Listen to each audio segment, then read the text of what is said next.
Good evening. I'm Krista Terrell, President of the Arts and Science Council. Thank you for joining us this evening for Beyond the Soundbites, a virtual community listening session on ASC's Cultural Equity Report. We are inviting you into this space because you are important to us, and we want to listen to you, hear your feedback, learn from you, and incorporate that into ASC's cultural equity work. Centering community in everything that we do is critical to ASC's work, as well as leading by listening. Storyteller, teaching artist, and 2021 Creative Renewal Fellow, Kaylee Ferguson said, quote, "I've been involved in the ASC for 40 years. Only in the last 10 have I been able to forgive them for how they treated the Afro-American community. I now see genuine changes, and I'm hopeful for the future." Barbara Ferguson, Ruth Sloan, Manoj Kesavan, Tommy Robinson, TJ Reddy, Clara Jones, Carlos Alexis Cruz, Ramona Moore Big Eagle, Juan Logan, Maddie Marshall, Ruby Britt Height, Corey Mitchell, Tiffany White, Milan Den, Samuel Davis, John Strayhorn, Irisol Gonzalez, Lal Vishen, Gladys Gomez, John Chin, Hannah Hassan, Larry Sellers, Tyrone Jefferson, Valeda Fullwood. These are just a few of thousands of diverse creative voices that have shaped Charlotte-Mecklenburg's cultural landscape. Tonight's listening session is to honor, center, and protect the voices and experiences of Alana and BIPOC artists, organizations, and residents. Every person here tonight has a stake in the conversation, and I encourage you to participate respectfully. We also want this to be an interactive experience. So please use the chat feature. Please stay on mute. There will be a section in the program where guests will be called on individually to speak. And also we'll have a recap of the grounding terms from Alana, BIPOC, and others that will be placed in the chat. Before we begin, and also thanks to our host, Dr. Tom Hanchett, who's a historian and equity advocate, Janeen Bryant, I do want to address the situation with the city of Charlotte. We are excited about increased funding for the cultural sector because ASC has been advocating for that for a very long time. However, we know that the process needs to be inclusive of and centering voices of artists, organizations, as well as the residents of Charlotte-Mecklenburg, including ASC, and especially those voices of Alana and BIPOC residents. And we also know that equity must be central to all of the allocations. ASC has been working towards equity, and this equity report was happening long before these funding deliberations started with the city of Charlotte.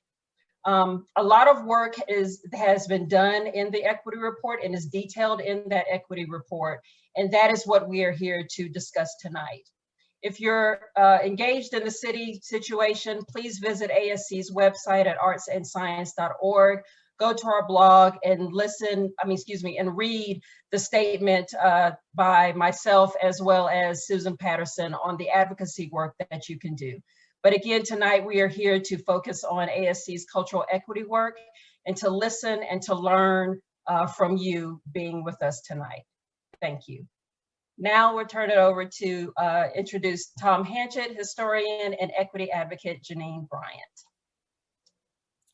Good to be here this evening. Thank you all for coming, and thank you for all the work that ASC has done on equity, particularly in the last several years.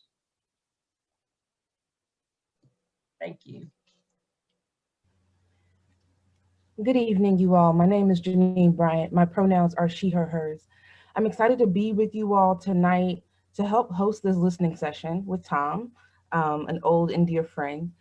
And as we're doing this tonight, we are going to invite you to come into this space really open-hearted, open-minded, and willing to listen to the perspectives of others. If your voice is the one that is typically centered, we're going to ask that you give space and give room for those who are marginalized or who have been marginalized as a part of this conversation. I appreciate that we're adding definitions to the chat, and I encourage you to read those as we're going forward to help guide how you respond. So let's get into it.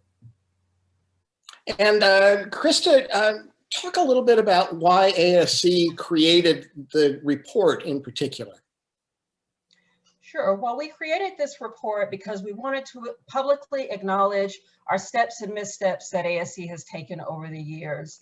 The ASC Board of Directors approved a cultural equity statement in June of 2019 to kind of solidify the work that we had been doing over the past several years on this journey of equity.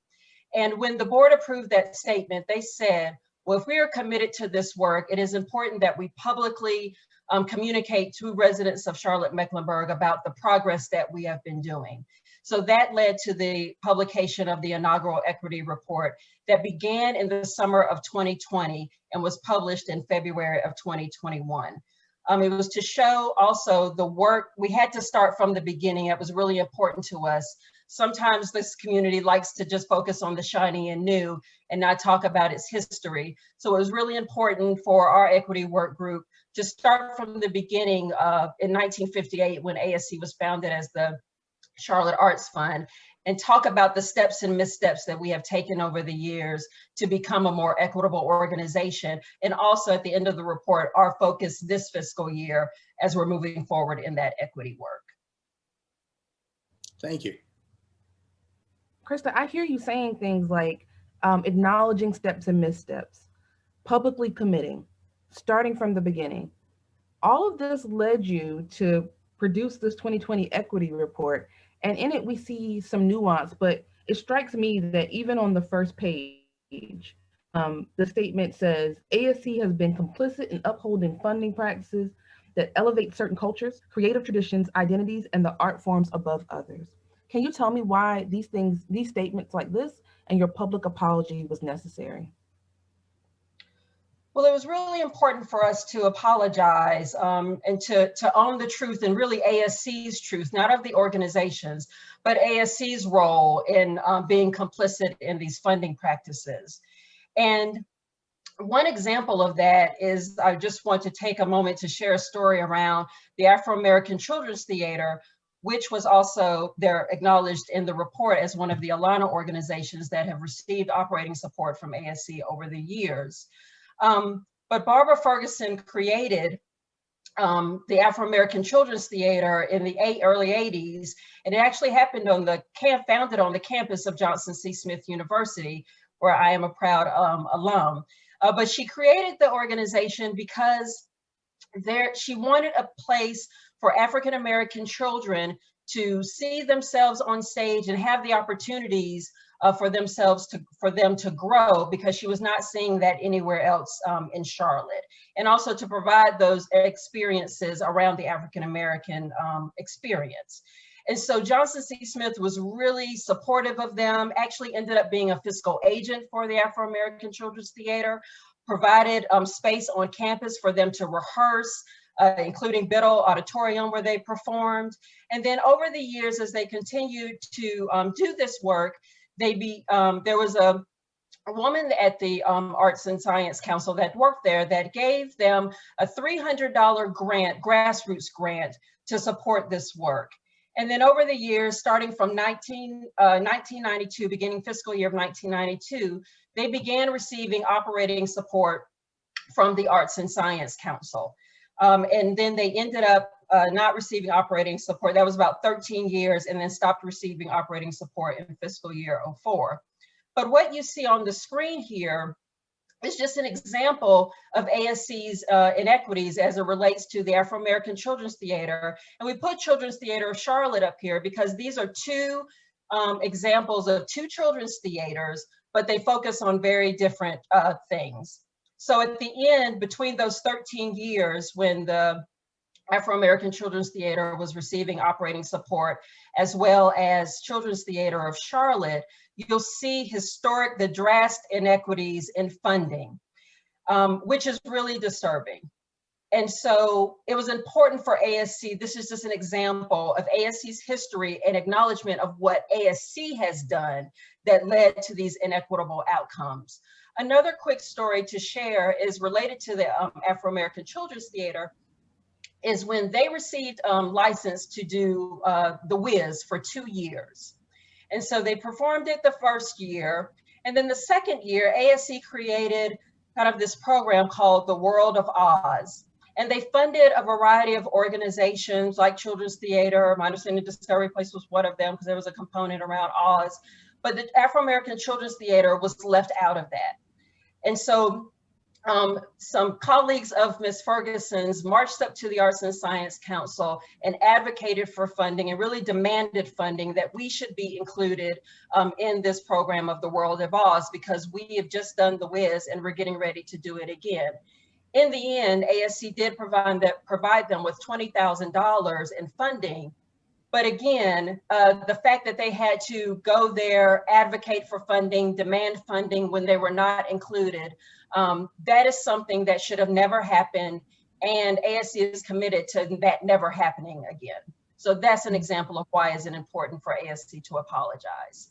Yeah, and thank you for giving such an explicit example. Barbara and Kaylee are dear to my heart, and they are still super active in the community. So I hope that this is creating some context, because for me, it's not only people who are dear to me, but I think stating a public commitment and apology is the necessary first step for us to continue this conversation in equity. Yes, because one of my favorite quotes is from John Meacham that says, "History is not a GPS, but a diagnostic guide." And so I hold that quote really dear to my heart. And that is an example of what we learned about what happened and to ensure that it never happens again. That's powerful history. And you've been digging into this for several years now, from 2014 forward. Give some other examples. This is eye-opening for me. Thank you. So some of ASC's work related to equity, and again, I want to be clear, equity is about everyone having the resources that they need to move along together. And so clearly that was not happening in the example of Children's Theater of Charlotte and the Afro-American Children's Theater, again, based on ASC, our practices of what led to those outcomes. But one example is Rory Sheriff with Brand New Sheriff's Production, who receives operating support from ASC. Many years ago, Rory was putting shows on with no external funding. He was selling Philly cheesesteaks on his own for revenue and having rehearsals in his home. And so ASC, when we connected, ASC supported Brand New Sheriff Productions with a $6,000 Cultural Vision Grant to support the production of Jitney by August Wilson.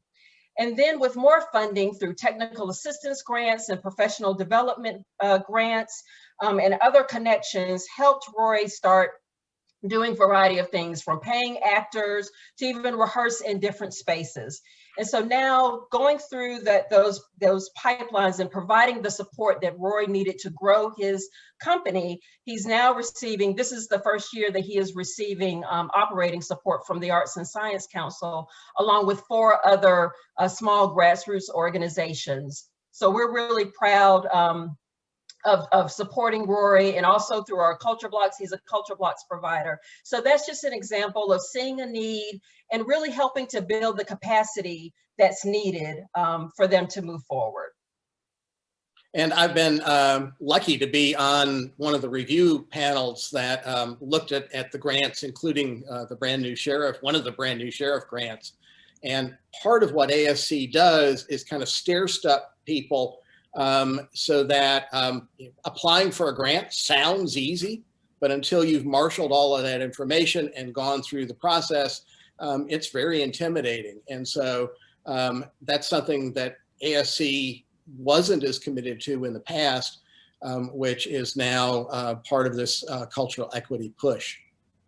Absolutely. We want everyone to thrive, and we understand that variety of organizations and creative individuals are at different stages of their journey. So we really do the capacity building and the coaching and the counseling throughout the grants process, and really learning about barriers and how can we break down those barriers so to make it more equitable and easy access to secure those fundings. Krista, I'm listening to you, and as a person who has been touched by the ASC in various capacities, whether it was asking me to help support funding or where I was literally an educator going to go to meetings, I'm really struck by the way in which we're framing this conversation, because I'm hearing things like historical analysis. I'm hearing things like process change. I'm hearing that you've audited your giving over the years. What is motivating this right now? What is motivating this work and these pivots and this public facing behavior? Why now? So what has motivated the work started in 2014 with the community's cultural vision plan. And that's where the residents of Charlotte-Mecklenburg articulated to ASC how they want the arts and cultural sector to serve them. And that was by building community, building bridges across difference and understanding. It was increasing relevant and innovative programming for a changing population and close to where people live. They understand they have to come uptown for the mountaintop experiences, but they want experiences close to where they live. And they also wanted art, science, and history to be central to pre-K through 12 education. So that was kind of motivating us to do this work, as well as looking at what our national peers were doing, from grant makers in the arts and Americans for the Arts, and how this shift in the cultural sector on a national level was moving more towards equity and really serving, even more so as a local arts agency. Our responsibility is to serve the residents of Charlotte-Mecklenburg. And so we're doing the research and the work to really empower our cultural partners because we're not out there doing the programs. We're the funder and the advocate to help them do that work as well. So that's been motivating us. Thank you. I appreciate that because I'm noticing it in part because of the absence in the space of additional organizations doing that level of auditing. And so I'm very curious about like what motivates anybody to publicly out and to pivot and do these kinds of commitments. So thank you for that answer. But yeah, I think it's important. I mean, for ASC, we're committed to change and really doing the right thing, if that makes any sense, to doing what's right so that this community can be more equitable and creative. And we want to take a lead, and we are being a leader in that. Kind of shifting into continuing that work is also our work with culture blocks, the board doing a cultural equity statement, where even in that process, Eddie Torres, who's over grant makers in the arts, came and spoke to our board about the importance of equity, of cultural equity. Again, in addition to that work, it was Catalyst for Cultural Equity, where we're changing, as Ryan Deal, a colleague of mine, says, we're really shifting and changing the thought DNA of arts and cultural organizations as they are doing their work. I always say, as an African-American woman, I just don't want to see plays or Black plays during Black History Month. We need to see it year round, and not just, but there's, variety of organizations across our country that it's like a check the box, we did that, and move on, and not being really even more so intentional in that work. So Catalyst for Cultural Equity, Self to Systems, which is a race equity workshop ran by Jasmine Hines and co-facilitated by Patrice Funderburk. Even the makeup of our grant panels, we are committed to ensuring that the residents of Charlotte-Mecklenburg are reflected in everything that we do, from our grant panels to the makeup of our board to our staff, and how we are investing and where we are investing those resources. And I appreciate that. Thank you. That was pretty thorough. One of the things that has really impressed me recently is the Culture Blocks program. And if folks haven't run into that, tell what that is. That's putting the arts out in the neighborhoods that most want it, but often will not show up uptown because it's a long way away. Right. So Culture Blocks is a partnership with Mecklenburg County. And again, we started with research. And it's really interesting when you look at Charlotte-Mecklenburg as it relates to education, socioeconomic status, all these different factors, you see the crescent and you see the wedge. Well, when we put our data of the cultural sector, only as it relates to transactions in the map, it was the same thing, the crescent and the wedge. And so that helped us identify areas in Mecklenburg County that did not have a connection. They have a cultural life, indeed, but there was not a connection to the arts and cultural providers and organizations that ASC funded. So aligning with Mecklenburg County's goal of bringing Mecklenburg County to you, Culture Blocks was formed. And that is really where we have people on the ground listening and learning from community about the arts and cultural experiences that they want to see in the community and in close to where they live. It's really about collaborating with and not for. We don't tell the West Side, you need opera, here you go. No, we listen to them and hear the things that they want, and then we connect with our artists and organizations and then deliver those programs close to where they live. So that has been really important. We started, I think, with 5, and now we've grown to 10 blocks from where I am down in Steel Creek to the West Side, to East Charlotte, even up in the university area. So it's really important to listen to community and respond to their needs. And you can go to our website to find all the Culture Blocks experiences close to where you live. And it's happening in a virtual environment due to the pandemic. And I think we need to transition to I want to find out, why Janeen is here and tell you a little bit about why I'm here. But I want to brag on Nikki Canada. And I hope I'm saying that right. I know from Facebook that y'all are supporting not just musicians and artists, but people who produce that kind of thing. And her Dapper Street Productions works with people in neighborhoods. Do you want a jazz show? Do you want classes for kids? And that's something that has happened through the Culture Blocks. And I've been to some of them, and it's really cool to see people bringing their lawn chairs on a summer evening and to the neighborhood basketball court or park and rec center or whatever. And so that kind of working with people rather than just presenting is really important. And on that note, working with the people is what we would like to do tonight. I'm here, I'm Janeen Bryant again. I'm here to help give the space we need to have this conversation with the lens of equity. So many of you know the work I do because I just scrolled through the names and I know a lot of y'all. So I know some of you, but I don't know all of you. So I want to give you a little bit of framework for why we're here and why we're even approaching this work this way. I am the co-founder of an organization called the Center for Racial Equity in Education. It's CREED.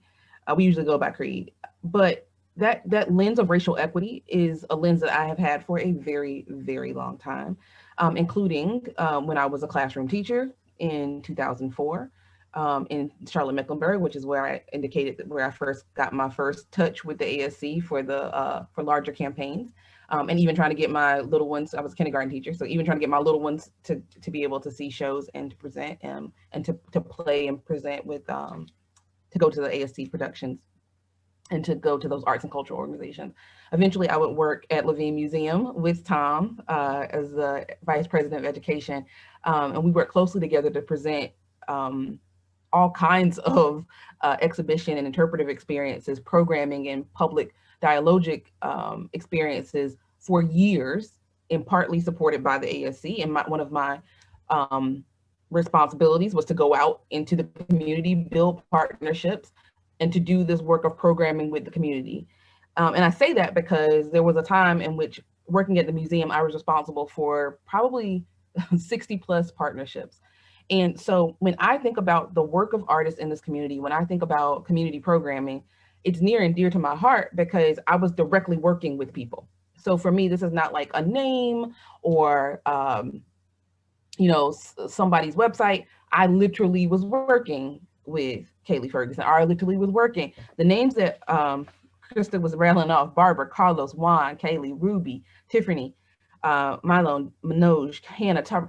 These are people I know, like I worked with. So when we're having these conversations around an equity lens, I'm trying to listen with a critical ear, but also with my heart, because these are people in our Charlotte community. And so we want to give opportunity to voice. We want to give opportunity to bring an equity lens to this conversation. And we want to make sure that we are asking ourselves the questions of, when we're looking at this report and we're evaluating this, who benefits from this? Who benefits? How does it actually address inequity? And then where does it plan to go from here? Because in many cases, when we hear equity reports, equity statements, diversity statements, at this point, we are all now, I hope, all critical readers and looking for the nuance in any of these statements and looking for where is the plan inside of that, where are the action steps.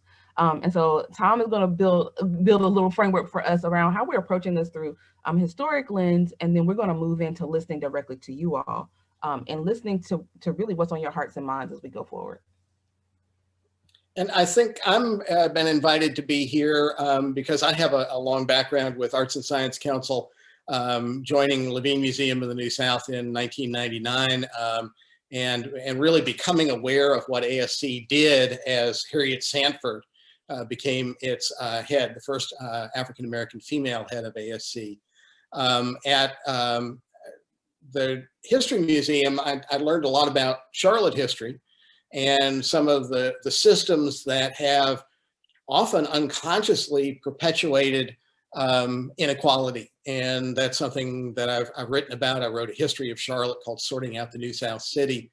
And, but I think the main reason I'm here with Janeen is that when we did exhibitions and programs at Levine Museum of the New South, we would always do listening sessions. And it's what we're trying to do tonight.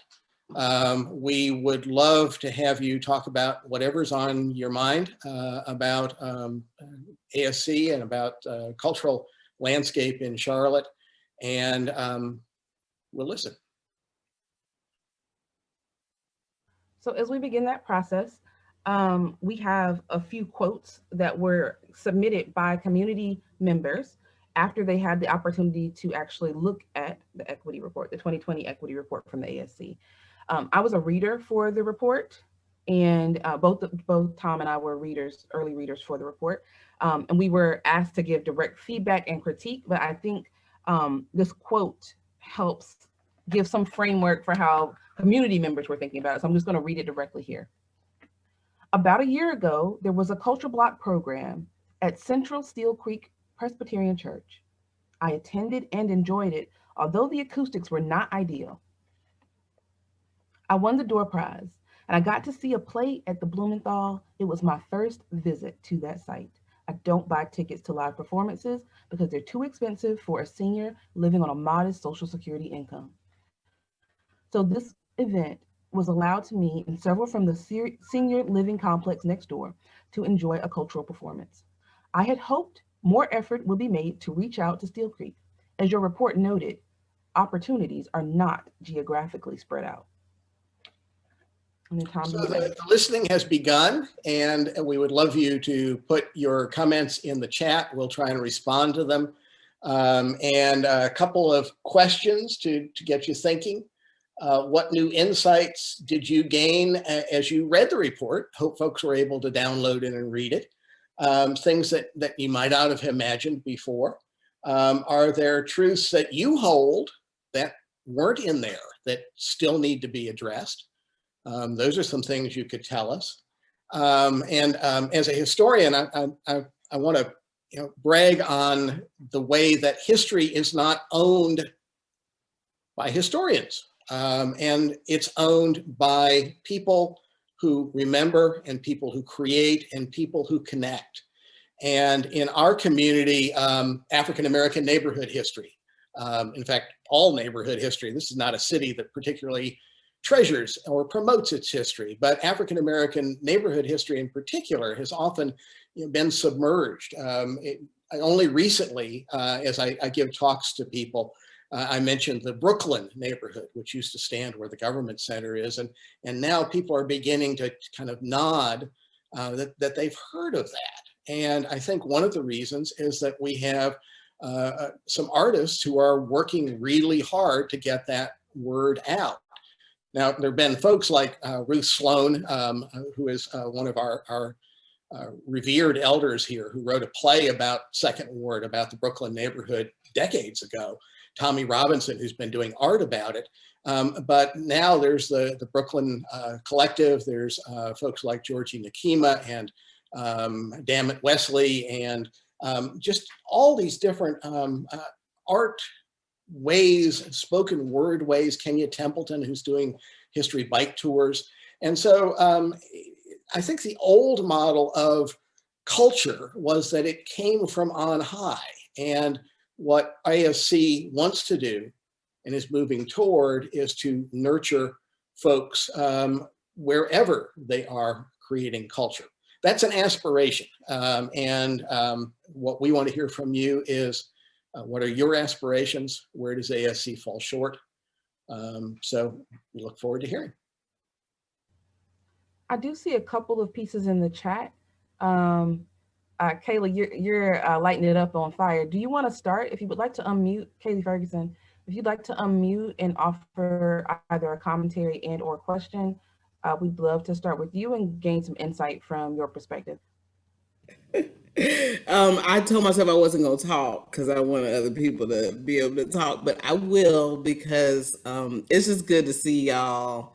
I appreciate all of y'all's work, Krista, Tom, Janeen. I see a whole bunch of other folks. I wish Ruth was on here, Ruth Sloan. But y'all said enough about ACT, about Afro-American Children's Theater.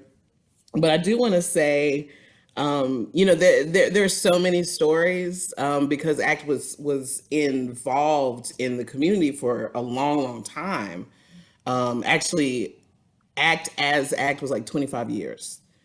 So I remember that, Krista, you were saying that one of your colleagues at one of kind of the big 8 legacy organizations said, well, we should give money to, the established organizations and not worry about grassroots organizations. So that's one of the things that hit me was, here's, an organization that's been running since 1981.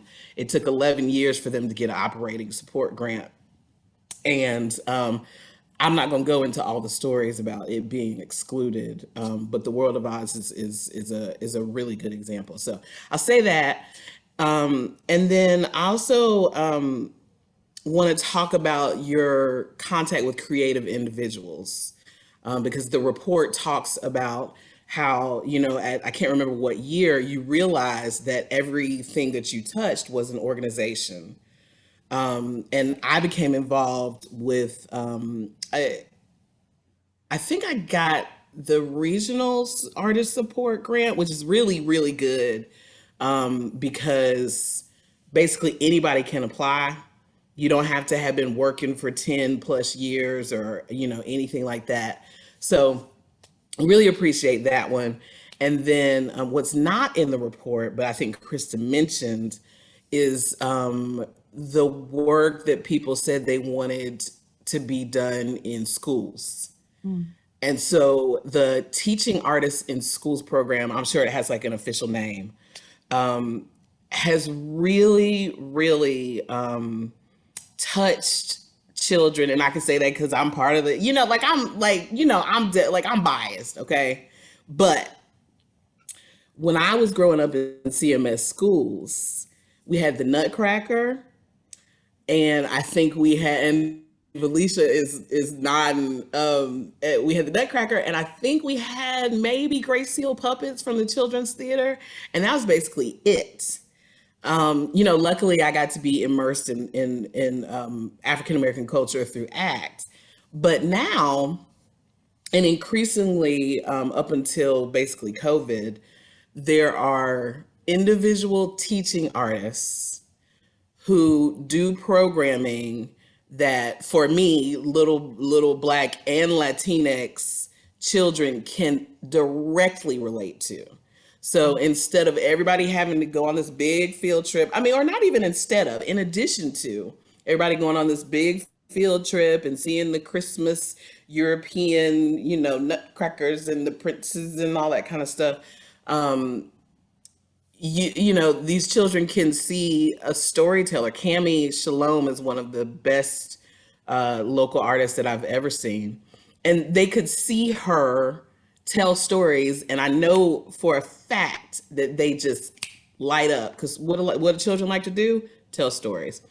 Last thing, I'm very interested in seeing more contact with the Latinx community, because I think a lot of Latinx folks don't even know that grants exist for creative individuals. I'm sure y'all know there's a lot of poets who don't know that they can get grants or are not eligible because they have full-time jobs because they got to pay rent. So thank you, Janeen, for calling me out. And yeah, that's all I got to say. And my mom's on here, but she probably is too shy to talk. So I'll say, oh, one more thing. The Brooklyn to Biddleville initiative actually started with her and the Charlotte History Museum, which a lot of folks, even, Black artists don't know. But she did a collaboration with UNCC, especially Rob Smith, who Tom, I know, has probably worked with, right? He's gone now. So I'll just say this. We were talking about how we didn't even know we were supposed to be getting money to support what we were doing, because historically, really not just in Charlotte, Black folks and Black women, we just make a way out of no way. And I'm just really glad that y'all did this report so that we can see how much we need to support folks who in 2021 just don't need to be making ways out of no way when there are ways. Thank you. Goodbye. Thank you, Kaylee. Krista Terrell, you put in the chat that ASC's investment in creative individuals has grown impressively. Talk more about what that means. Yes, so historically with ASC, we did not invest in creative individuals for many, many years. All we had was the Regional Artist Project Grant, which was a grant program funded by the state, and various arts councils provided funding. And that was really about $50,000 total pool of funding that we provided to regional artists around the region. But again, with the cultural vision plan and really trying to secure the resources and really allocating the resources that we had in a different way, we started to invest more in creative individuals through cultural vision grants, again, that aligned with the needs of the cultural vision plan. We started Creative Renewal Fellowship Program and Emerging Creatives Fellows, which Kaylee is one of the recipients. We also started, again, with culture blocks that's happening in rec centers and libraries across the county, because creative individuals are also getting funding to respond to the needs of residents in the community. And then we also started during the pandemic a resiliency fund, because we know and saw immediately how creatives were being impacted from the pandemic. So from 2016 was $50,000, has grown to over $500,000 in 2020. But we know that creative individuals, there's more need for creative individuals, because while institutions are kind of the foundation of the cultural sector, it's the creative individuals that are the lifeblood of the cultural sector. And they need to be supported and deserve to be supported as well. And thank you, Krista. We have the chat is now popping, so we're gonna try to get a couple of people to chime in. Lisa, can you go ahead and unmute and jump in here? Yeah. So I had put in the chat, I was trying to nudge Krista to talk about the Creative Advisory Council, but it goes hand in glove with everything that she was just laying out. We just realized that we needed to approach this. We were basically, ASC was in a trickle-down economics concept, right? Like, we're going to throw money in these big organizations and somehow magically that is going to generate a vibrant cultural sector, because these large organizations are going to employ our creative individuals, and this is all going to work like manna from heaven. That never happened, right? And so, as Krista described, what we saw was the more we invested in creative individuals, the better the community was, right? That gave us the connections that we needed for culture blocks, that, we really started to see a way to marry these ideas. What we didn't have coming into, I guess, 2018, 2019, was a formal way to give voice to our creatives through the governance structure of ASC. That was one of the things that, Krista mentioned very briefly, and I think is even referenced in the report. But that was an outgrowth of a series of really direct conversations, particularly with BIPOC artists, African-American artists in particular, saying, hey, look, we see you shifting. We want you to shift more. We want more voice in this process. And so what we did was we created an advisory council of artists. We didn't want our artists to be conflicted out of being able to get grant funds by being on our board, but we wanted to hear more directly about where the investments were needed and how those investments were playing out in the community, on the ground, so that we were delivering for those artists, but we were also delivering for the community and providing, whatever it happened to be, whether it was jazz, whether it was poetry, whether it was, fill in the blank.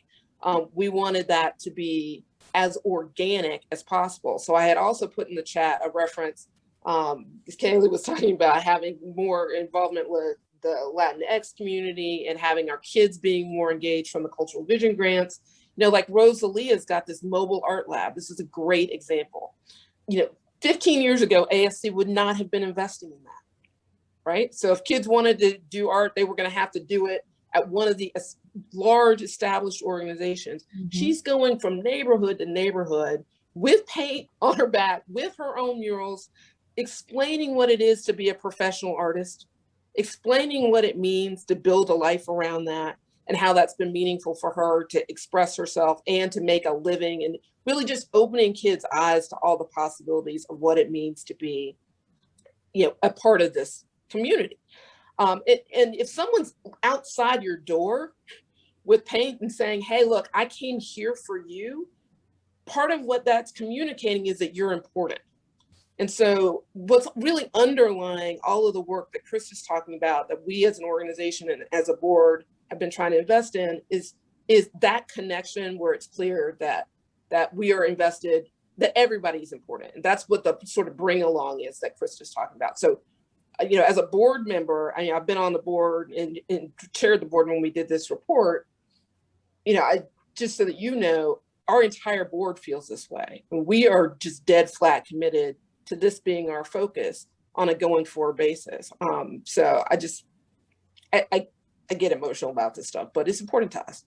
Yeah, thank you for that. Becky Schultz had a comment that piggybacks off of that. Becky, you want to unmute and say a word if you would? Sure, absolutely. This is Becky Sheldon. I'm the executive director of Three Bone Theater. We have been receiving operating support from ASC for the last several years, and prior to that went through the pipeline that's been mentioned as a startup, small local organization receiving cultural vision grant support and technical assistance support, and are incredibly grateful to ASC for their investment in us as well as other organizations. But what I wanted to call out in my comment in the chat is that so often we're talking about the organizations as the root of the artistic community, but the organizations are nothing without the creative individuals that we have in Charlotte.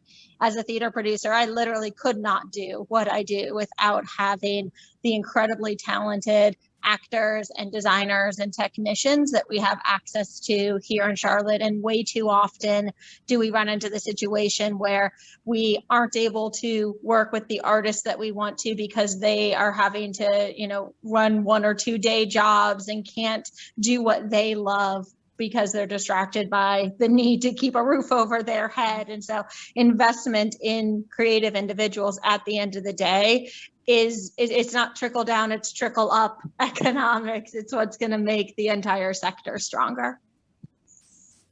Yeah. Wow. Thank you for that. Appreciate that. Angelina, I see you have a comment. I know I want to get to you, so if you're ready, please get ready to unmute.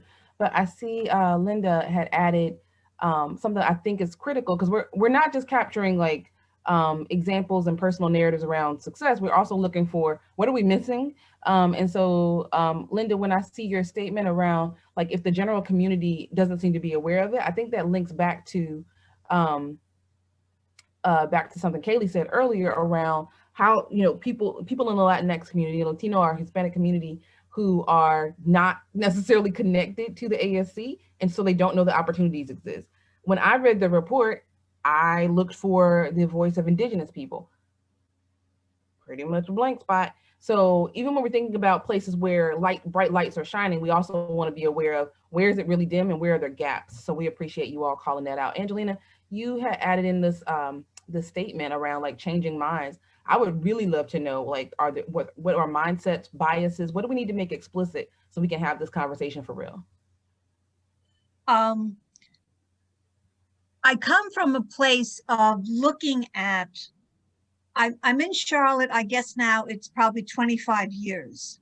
And I'm not from North Charlotte. This is very much a Brooklyn accent, so I apologize. But Charlotte is my home. Brooklyn is where I was born. Charlotte is my hometown. One of the things that has really concerned me, and I struggle with this, is that behind closed doors, when there are 2 or 3 people, there are honest conversations about difficult issues. But when we're in a setting that's bigger than that, the conversations become very, very polite. And that politeness has really done damage to us over the years, because it means we haven't dealt with tough issues, because we don't want to talk about it. Charlotte as a city really wants to see itself as new and shiny and everything is okay. So we're not going to say something's not okay. We're not going to say we've made a mistake. And so that's a compliment to Krista and all the people who worked on this equity report, because somebody kind of said out loud, as Mike Collins has once described me, I'm the person who says, no, wait a minute, the emperor has no clothes. And that's what Krista and staff and the committee that worked on this basically said, wait a minute, the emperor has no clothes. But I struggle with and welcome any thoughts on, other than each of us standing in our own truth, which I believe we do, and each of us expressing our honest opinion, which I think we all do, how do we help others to be able to move to those honest conversations? And so, Angelina, are you saying that, are you calling for, like literally on this call for us to talk about explicit ways that mindset shifts? Or are you saying this is a call out for recognizing what the ASC has done, but situating it in the context of Charlotte's history and lack of equity? Because it sounds like you're kind of doing both, but I don't know if we have enough time to talk about the explicit mindset change that needs to happen. I don't think we're going to have time for the explicit mindset change. So I'm thanking Arts and Science Council for what it's done. But even the fact that I kind of reminded us about this level of politeness that does us in, I think is just a reminder that we can't ever go there again. We have to be so honest and stand in our power with these issues, or they're not going to change, because it almost forces the other person to kind of be honest when you're not willing to take a less than honest answer. And I also have heard folks say that kind of, one-on-one, one-on-two. Are there other folks here for whom what was just in the room is sparking something with you?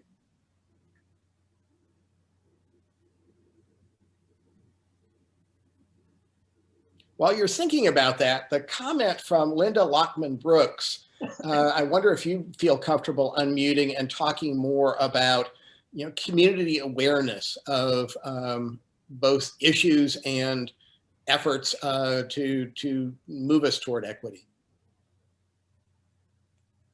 Hey, Tom. Hey, Janeen. Thank you so much for your leading this conversation. I remain very proud of Krista and the team at ASC as a past board chair. I get what Angelina's saying too about the whole, polite thing. Angelina, I'm 30 years here from the Midwest in New York, but sometimes get quote unquote accused of being part of the uptown crowd. So I think that this report though was so thought-provoking for people and caught some by surprise. And yet I think that it is a cause for, as many have said, a real important looking back, acknowledging, and looking forward. The thing that frustrates me, to vent for just a second, is that there is not the great awareness of all of the work that ASC does. And that's frustrated me as a marketer and as a brand person for years. And Krista and I have had a lot of conversations about that over the years. So I think there's an opportunity here with the conversation we're having tonight, the listening sessions, and continuing to educate the community about the breadth and depth of what ASC really does in this community. And people kind of got caught up in the apology, if you will, which I agree was necessary. And yet I do think we've got to get on a page where we talk about what happens going forward. Because I love the fact that Kaylee and loving the Ferguson family and being privileged to actually understand that history, even though I'm not from here, taking the time to do it. There's so many people that are here 5 years, 10 years, they have no clue.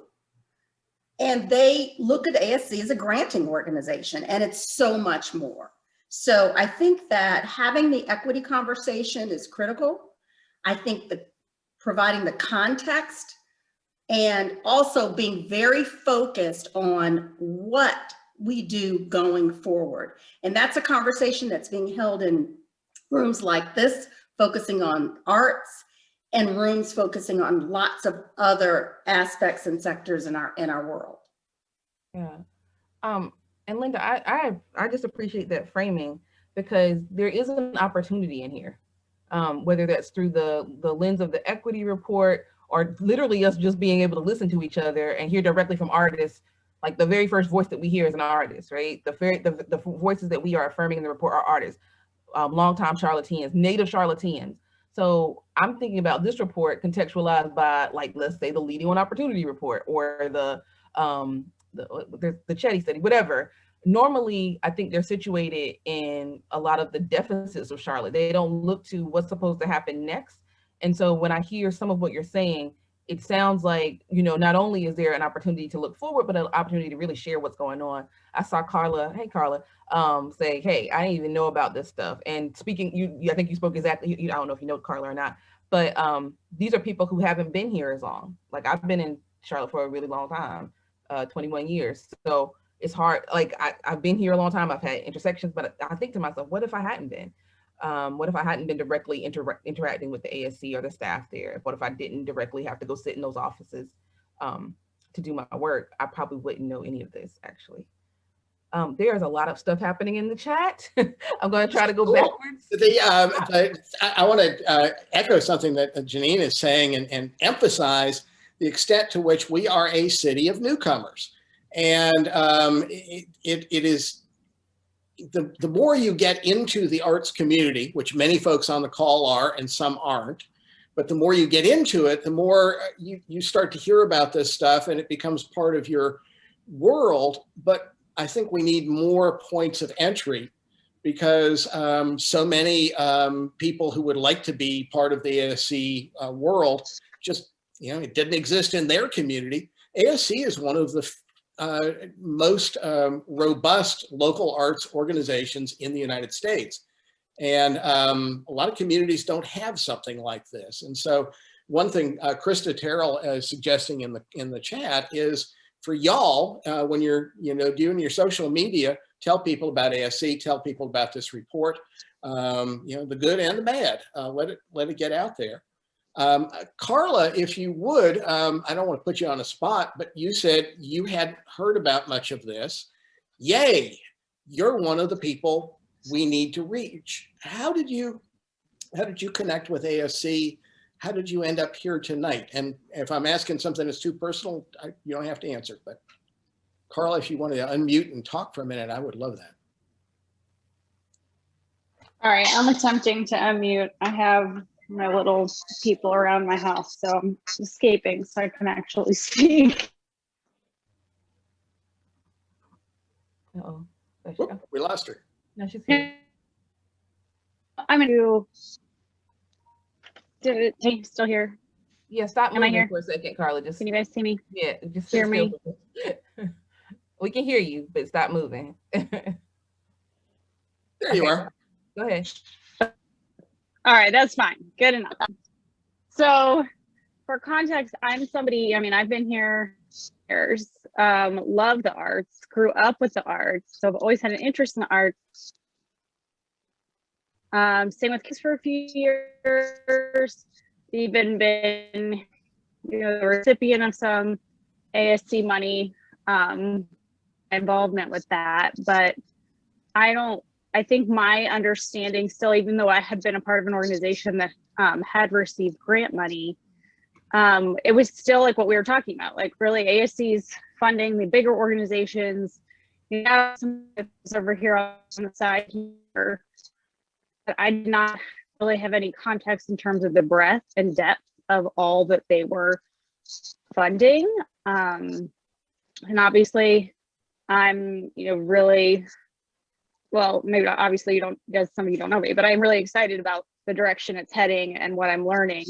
But I have a conversation, again, personally, because I have an interest in the arts, and also because I'm connected to Janeen, I'm connected to Felicia, some personal connections as well, and that's why I found out about this event. But in terms of all the new work that's been going on, I've just been reading about it here and there, and not really knowing much more, and just being curious and wanting to learn more about it. And so I guess that's the context for me, and I think there's out there that probably know even less than I do, but I think would be interested if they took the time to learn about it. Thank you. That's really powerful. That's really useful. Thank you so much. Important. Like, so Carla and I have known each other for years, but and I know Carla is an artist. I know that she is creative. I know that she participates as a singer. And yet to hear that she could be a part of an organization, receive funding, and still not know the breadth of the work, I think is like a lesson for us again when we're thinking about the opportunities inherent even inside of this conversation. Because as I'm listening to that, because part of that is an equity issue, right? Like, if you can be involved with something but still not know how it touches and reaches other communities, then there's something else in there. There's several opportunities in there that I think are worth us digging into. I wanted to give Aisha, I think in the chat, we're trying to capture everybody who's adding something to the chat. So Aisha, I don't know if you feel comfortable. You gave some agreement to Linda, but you talk about being upset by the equity report being positioned as what some people thought was an apology. Could you speak to that? Sure. I really, I'm inspired by the report. And also there was a contributor tonight who was speaking about how we can get caught up in politeness in these conversations and fall short of honesty. Mm-hmm. And I think that, as I've heard Krista speak about before, to be honest, it's disheartening to witness some of the some negative reaction to being honest about a shared history, and letting that take away from the positive looking forward, the positive work that's being done. I often feel like those who know already know. So there are many of us out here who already know. So speaking truth to it, I think is important. So that's what I was speaking to. And yes, I think it's the report is very powerful, and for those who would respond negatively, I would say, please read the full report. But I still, I think I still witness a little bit too much of residing in wanting to resist history. Thank you for that. Really appreciate that. Speaking of history, one of my favorite community history advocates is Maddie Marshall from Washington Heights, named after Booker T. Washington, and the home of a wonderful new mural about history along the Beatties Ford Road corridor. Maddie Marshall, what's on your mind this evening? Tom, how are you? Janine, how are you doing? What's on my mind this evening is the power of the arts. We should be as inclusive as possible. I often tell the story to many, many people. I grew up on the Georgia cotton fields and had the opportunity to migrate to New York City. And I was exposed to the arts, transformation. So let's, I often tell the elected officials and other people that let's be truthful and honest about the power. Art is a solution-driven approach. If we had more arts in different neighborhoods and different sectors of our community, the crime would be little or nothing. It's just that simple. So that's all I have on my mind tonight. And thank you, Mr. Board. And that is a beautiful mural. How did the artist go about choosing the history images for that mural? Were you directly involved with that? Art is involvement. So yes, we were totally involved in the mural. We shared our ideas about what we would like to see on the mural, capturing the history of Washington Heights. As you know, it dates back to 1910. It's one of those communities that we must preserve. Art, science, culture, history, we must preserve. So Georgie Nakima, she heard everything coming from the community and she captured it. That's the artist. So, and we ended up with a most beautiful mural that tells the story of the neighborhood, the people, and so forth. Even down to the streetcar that was coming to the neighborhood and only cost about 5 cents to ride it from Washington Heights throughout the greater Charlotte area. Yeah, as far as we know, Washington Heights is the only streetcar suburb. Dilworth is a streetcar suburb, Myers Park is a streetcar suburb. It's the only African-American streetcar suburb we know in the United States. Even a place like Atlanta, which had automobile era suburbs that were developed for Black homeowners, Washington Heights seems to be the only one, and Maddie Marshall is a keeper of that flame. So thank you so much. Also, just since I have everyone on the line and I have the opportunity to share, this coming Friday, I'll put it in the chat, but the new owners of the Excelsior Club will be given an overview of the new rendering of the Excelsior Club. So everyone's invited to join that particular Zoom meeting and to have your input into that process as well. Thank you. There's a very nuanced question in here, and I do want to call your attention to in the chat the link for the equity report. So some of you are wondering, like, what are they talking about?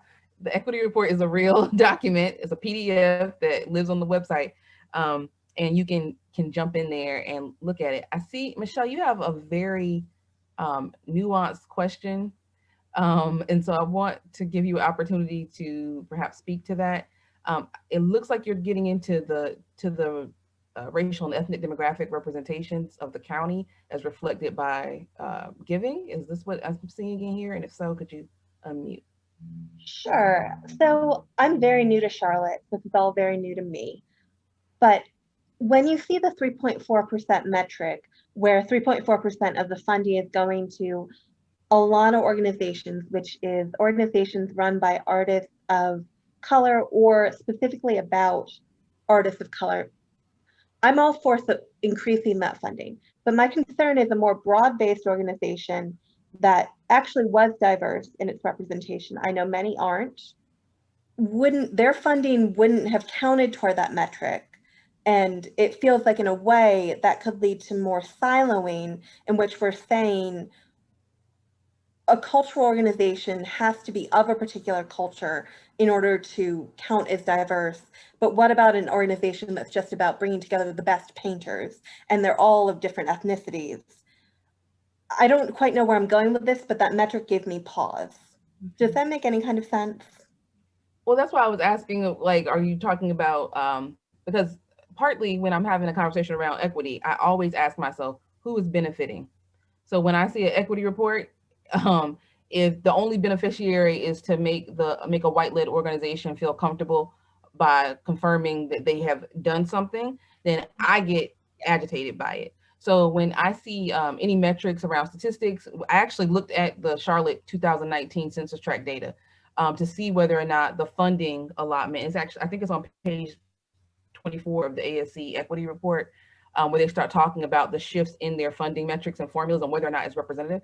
And so I think I'm not going to answer for the ASC, but that's why I was asking you to like think about how you're framing your question, because I really want to know if we're thinking about if an organization is represented by, led by, or benefits from the equity report as is led by people of color. And when we say BIPOC, Black, Indigenous, people of color, Latinx, Indigenous communities, Pacific Islanders, Southeast Asia, whatever, when we are thinking about the ethnic representation of racial breakdown, how does that lead into empowering the community voice, intentionally funding? And so I think that's where your question is going. So, but I just want to give you an opportunity to kind of explain and jump in there. And so thank you for that.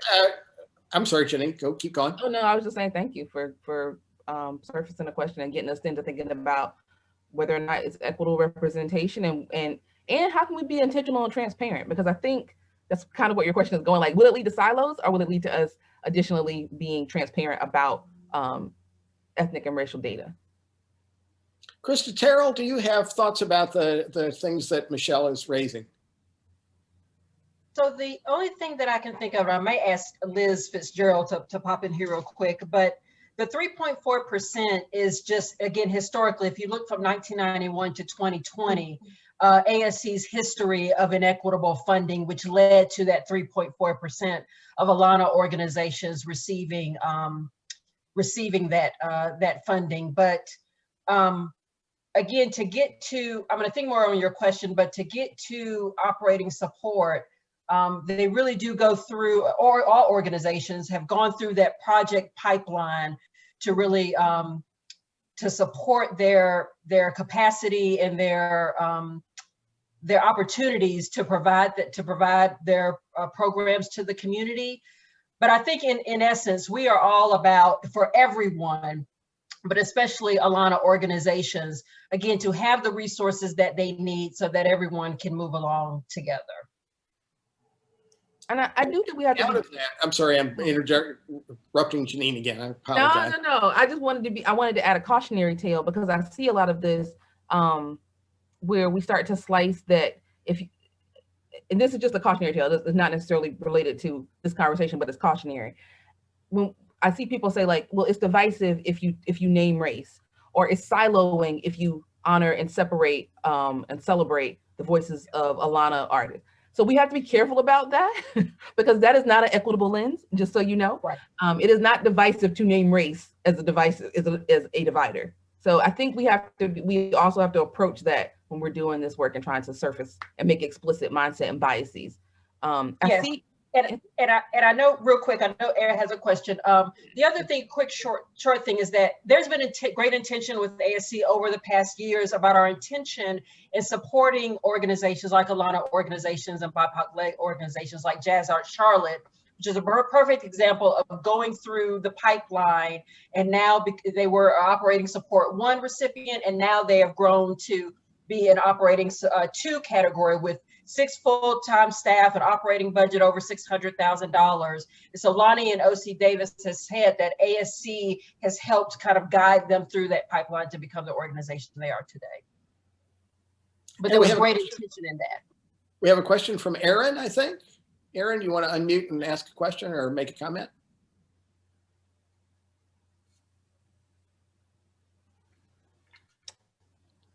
And I will go, Erin, come in if you want to in a minute. I know that Alex Panaris has a question. He's the new person at relatively new at Levine Museum of the New South, who plans programs and events. Alex, you want to talk about what you're thinking about? Thanks, Tom. Yeah, my question was, and I know it may not seem a fair question for ASC because anybody is welcome to apply, but I'm wondering, when you notice a lack of requests for funding from underrepresented communities, what are some of the strategies that have been utilized? And I have the privilege of being in one of the CBG panels, so I know that Liz often helps panelists kind of understand, because as a panelist you don't know, or the word that, oh, this creative is doing this, or this organization actually has done that. So that is fair to say that is done. But I was noticing, for example, Latino artists were 7% in 2016 and then 6% in 2020. So if you notice that, okay, this demographic is increasing, but the funding has remained the same, what can we do to get more people to apply so we don't have the same three groups or artists always being the representative of a demographic? I just respond to that real quick. So when we're getting ready to do getting ready for grant programs, for applications, it's really leaning more into community. For example, the Latin American Coalition that has relationships with a lot of creative individuals that are a part of the Latinx community. ASC has to do a better job of digging deeper into community, building relationships in the community so that those networks can help spread the word about these funding opportunities. That's the first thing that comes to mind. But also, if we can secure the funding that is needed to market these opportunities to residents and to creatives as well, that would be very helpful. But the part is the intention that I think about connecting with community resources that have deep connections in community. And that is a really good question to kind of draw us toward the close of our evening today. I have a question actually for Krista Terrell. What needs to happen next? Where's your energy going to be next? So ASC we're in the middle of a strategic planning process, and our focus of that work is around community, equity, transparency. And so we're having this session tonight, and then there's also one on Thursday, that we're providing that information, providing that input from residents of the community, and really incorporating that in our work. So hopefully early in next fiscal year, you'll see us hopefully coming out in a new way, even more intentional way as it relates to cultural equity. I will say the key thing in that is that we really do need funding to be able to do this work. I know I said I'm not going to talk about the city, but I do need to circle back to the city situation that is going on, because we are advocating for funding from the city for those 3 years. We also know that the private sector match has impacted ASC's corporate fundraising to do this equity work. So we really are leaning on individuals like you to contribute to ASC, to tell your family and friends about the equity work that we are doing, to visit our website and see all that is going on. But it's really about, is there community will to fund this work? And we're very excited about the increased funding, the proposed increased funding and new funding from Mecklenburg County to support our work. But more is needed because the city situation has gravely impacted our ability to fundraise to do this important equity work for the community. Community is our focus, is ASC's focus, is to serve them. And with the city, it has been quite clear that under the economic development lens, they are about residents, people that are outside of Mecklenburg County and the city of Charlotte, basically tourists, and ASC leads with residents first.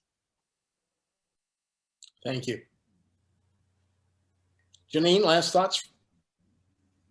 Yeah, I just want to make sure I state what Liz is, I want to read what Liz is saying here so I don't overshadow. I think it's important that we recognize that creative work led by a lot of artists, performers serves our whole community. We sometimes credit larger, historically white-led organizations as serving everyone, but Alana-led organizations as meeting a niche. We all benefit from supporting work led by creatives who reflect who we are as a community. I actually think that's a really important quote to read as we are wrapping up. I have been paying attention to what you all are saying. I've been writing furiously. And so I wanted to just call back to you some of the things that I heard during this conversation. I hear Angelina say, we can't go back now. Now that we've taken the step to write an equity report, it's public facing, we have a public, we can't go back now. I hear Kaylee calling out that we're missing the voices of Latinx community. We're missing the voices of some poets. We need individual support. We need to make sure that we are continuously reflecting and doing culturally affirming work in the K-12 space. I hear the call out of the original plan was that this was going to be a trickle down economic improvement. The ASC was originally trickle down, which I had not thought about it like that before. So I appreciate someone offering that into the space. And then thinking about how do we make this space home? You all also gave a variety of opportunities considering how can you improve the ASC marketing process?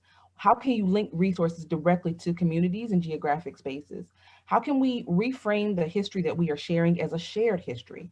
How can we continuously build relationships between community members, artists, and the work that the ASC is doing? Krista Terrell says, we are focused on doing what's right and acting as a catalyst for cultural equity. I think when I'm listening to all of these things from all these different perspectives, I think it gives us a real drive to do what is necessary.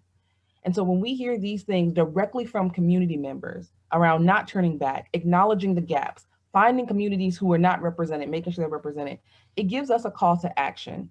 And I think to Krista's point, when we're trying to think about what the call to action, we still have to face community. We still have to be transparent. And we have to see ourselves in relationship with each other. And so I just wanted to say thank you for each and every one of you who has taken time to share your perspectives in this call and to give us that beautiful insight, because the work that we're doing here, we are directly advocating for cultural equity by being able to be in community with each other. So thank you for that. And part of my joy in teaming up again with Janeen Bryant is she always says the right thing. And so what she said, but if you haven't read that cultural equity report, if you haven't forwarded it to your friends by email or Facebook or Twitter or whatever you're doing, do that. And also donate to ASC. Thank you so much. I want to thank everyone for joining us this evening. Special thanks to Tom and Janeen for hosting this session tonight. Really thank you all for coming and sharing your thoughts in this safe space. And now you will be placed into a breakout room for about 10 minutes to continue the conversation with each other. And after that, the Zoom will end. Thank you again for coming, and good night.